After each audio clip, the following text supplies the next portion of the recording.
Vallecano, it's a good night. Yes, it is, and this is a perfect way for Atleti to be heading into the weekend's game. They are welcoming Real Madrid to the Metropolitano as we welcome in Luis Garcia. And we'll get to what we saw from Julian Alvarez in just a moment, but what a crazy game to start, Luis.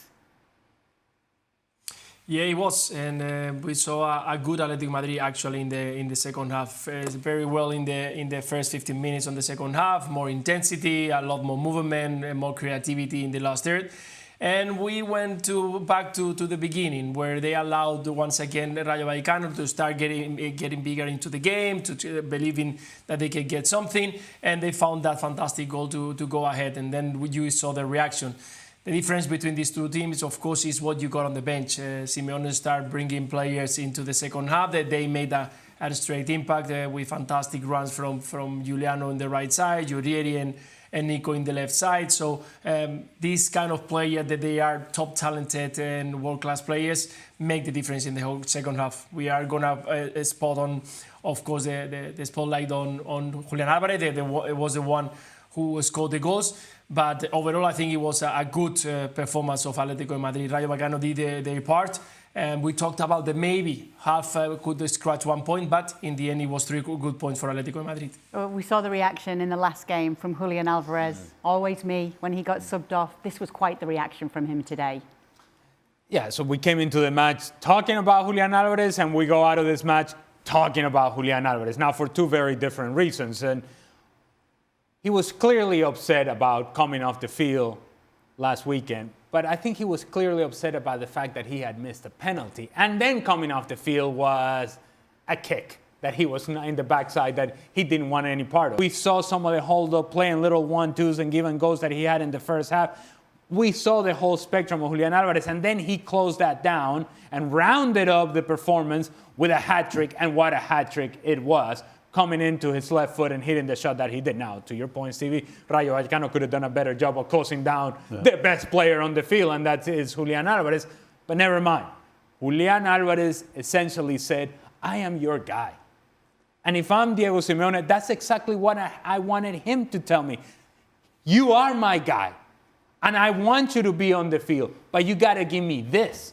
You got to show me this, and show me this consistently, that we can lean on you to score the important goals. Now, some would say, not me, but some out there would suggest, if Alexander Sarloth had been available and not been red carded as he was against Mallorca and not suspended for today's matches, would Julian Alvarez had stayed on the field? We'll never know the answer to that. But what we do know is that him staying on the field means a hat-trick, and that hat-trick means 3 points.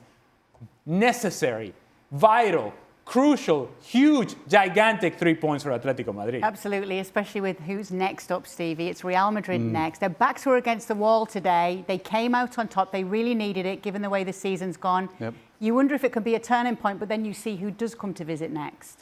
Yeah, unfortunately for them, the top dogs are coming, and they cannot afford to let them get away with anything, because if they do, then the chances of them coming back are pretty slim. At the same time, when you've got Julian Alvarez on your side, there's always that chance that he will come back. And we saw it again today. I mean, as far as I'm concerned, I don't understand why Julian Alvarez ever gets substituted and why Julian Alvarez ever is not in the starting 11. Because it's always him. Well, it's always him. I mean, to me, Alvarez is what Griezmann used to be 4, 5, 6 years ago when he was Atletico Madrid. In my eyes, it's now Julian Alvarez as the man that should wear the crown. And it should be Julian Alvarez and 10 others. So I don't care if you've got Sorloth. I don't care who you've got. This guy should not be sitting on the bench at any stage, unless you really, really need to give him a rest. I don't understand Simeone at all. Because what's going on behind Julian Alvarez, not just for this season, but certainly last season, is struggling big time. I think he needs to think more about what's going on behind Julian Alvarez, as opposed to taking him off and try to suggest that he's not doing his job. Is Stevie right, Luis?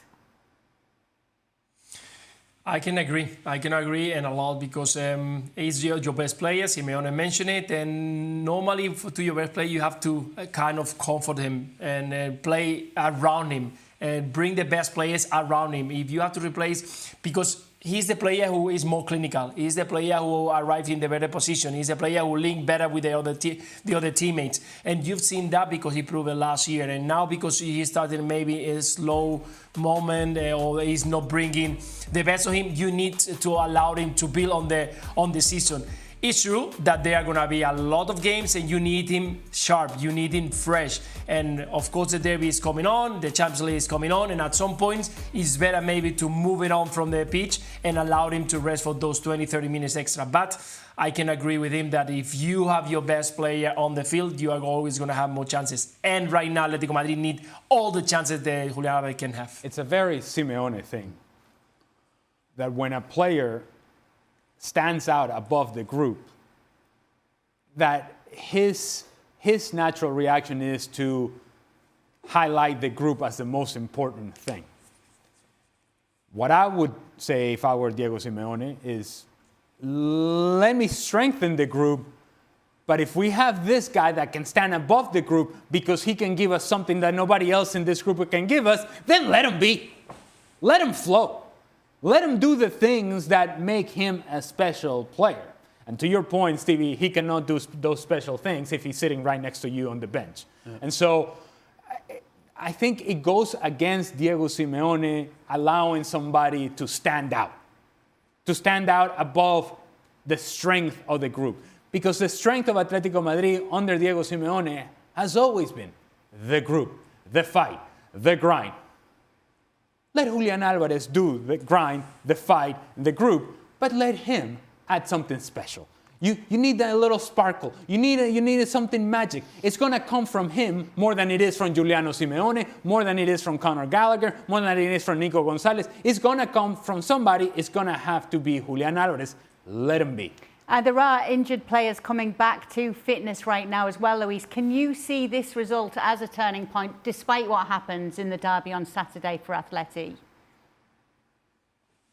But it depends a lot on what is going to happen on the derby on Saturday. Of course, having players and rotations and all the games that they got in front for Atletico Madrid is not only about what is going to happen next. It's about what is going to happen at the weekend. If at the weekend you lose against Real Madrid, the gap is going to be huge. No chance for you even to dream to fight for La Liga. And then once again, the mentality is to get in the top four. If you win, if you reach or close the gap for 6 points, maybe you can think that it's still a long way to go. But thinking about that big gap in between the two of you, it depends what can they do at the weekend, what is going to happen with Atletico Madrid for the next coming months. I don't know if this matters too much now, but just because these moments did happen in the game, I wanted to ask you about the fact that Koke stayed on the pitch and could have found himself in trouble. We saw the same with Llorente as well a little later on. Is that a concern for you, or does it all just go by the wayside once there's a win like this? It's not a surprise, is it? It's kind of what Atletico Madrid are, and it comes from the guy at the top. I mean, it's a typical Simeone type of reaction from his players on the field. He does it on the sideline. He does it on the field. He's running on the field as well at times. So it's not a surprise when that happens. The biggest surprise is that you've got VAR and you've got a guy in Koke grabbing the other opposition goalie by the throat and nothing happens. Go figure. And we just saw an example of something similar, not quite, but something similar with Dani Carvajal in Champions League, where there is is it a headbutt? Is it a nudge? Is this? A goalkeeper goes down or a defender goes down, whatever the case may have been, and now it's, well, obviously a red card. Well, what is the difference between the nudge of the head to the other forehead or the other player's forehead to basically grabbing somebody by the neck? Is that when it comes to ranking things, that's better? So we'll take the sort of mini headbutt, and that's a red card, but grabbing somebody by the neck and choking them, that's not it. And also, the Llorente one, as he's doing this, on the turn, there's a little one of these. Nice little dig. And I get you're allowed to punch people. Is that? I suppose. I just don't quite understand in this particular sequences why the system that is in place, the same system that allowed Rayo Vallecano to score the goal, rightfully so, because Álvaro Garcia was clearly in an offside position, and we like VAR when they get involved and make the correct call. I don't understand how they're able to see somebody's hand in another player's neck, and that's okay. Or they see somebody doing this, and that's okay. I don't know. I don't understand it. If I may, because it's the exact opposite of your kind of range, it's actually the longest goal scored in La Liga in the past 3 seasons. Can we talk about Pep Cheveria's goal in this? Because that was spectacular. Perfect execution, beautiful goal. Too bad it didn't count for anything for Rayo Vallecano. No, I'm sure it will make the top 10 lists, though. Oh, at least here on ESPN Yeah, FC, so. probably in La Liga for this season as well. So at least there's that. Okay.